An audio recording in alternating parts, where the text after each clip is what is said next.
Hello, empowered leader. I am reminded of one of the first times that I met Timothy Gallwey, author of the book, The Inner Game of Tennis, and numerous others, Inner Game of Golf, Inner Game of Work.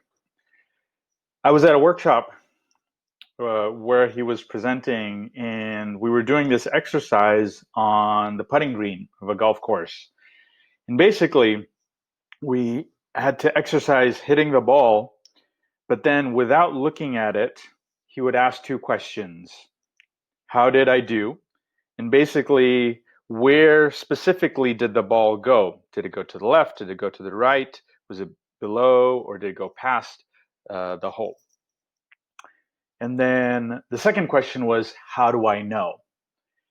And basically, the idea was to help increase the awareness, to see, okay, maybe my hand moved this way or my shoulder, and then really hone and increase that awareness. First few times that I did it, maybe I looked, and then maybe I was off, and then I adjusted, and that helped increase that awareness for me.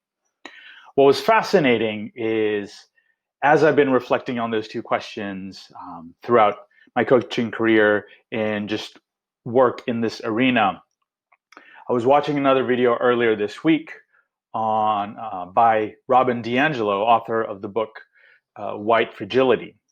And this is also in part of honoring today in the United States is Juneteenth. It is commemorating the effective end of slavery in the United States, June 19th, 1865. And what was fascinating is Robin asked those same two questions, maybe slightly different, but in the context of this dialogue and conversation of how are we showing up in this world around systemic racism and our movement within it, and how we're interacting with others. And the question is, how am I doing, and how do I know?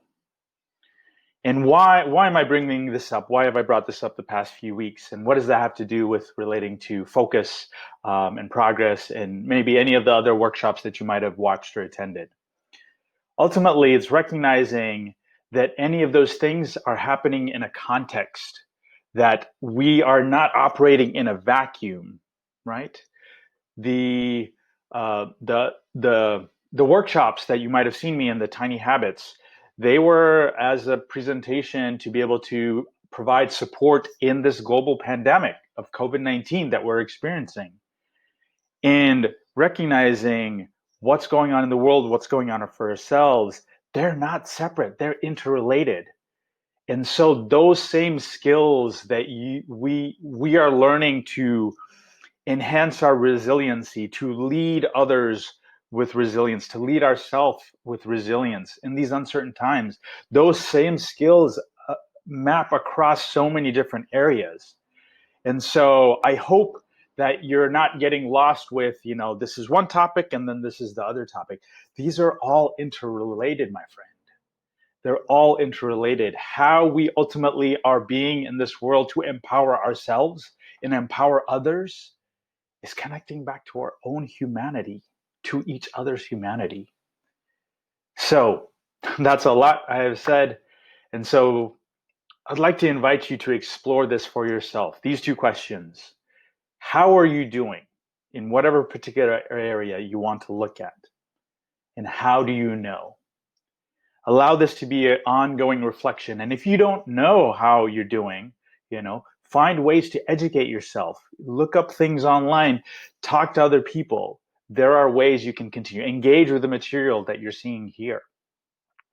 So thank you for continuing to be with this conversation with me as we learn to continue to explore about empowering ourselves and others. As a final note, I want to mention one more time that starting tomorrow starts the virtual conference for the Inner Game Conference with Timothy Gallwey and numerous other incredible speakers. So there's an opportunity there to look at this sort of ongoing work about exploring, doing our inner work, and then seeing how we can take that and then continue to do our outer work. So thanks so much. Look forward to talking with you next week. Cheers.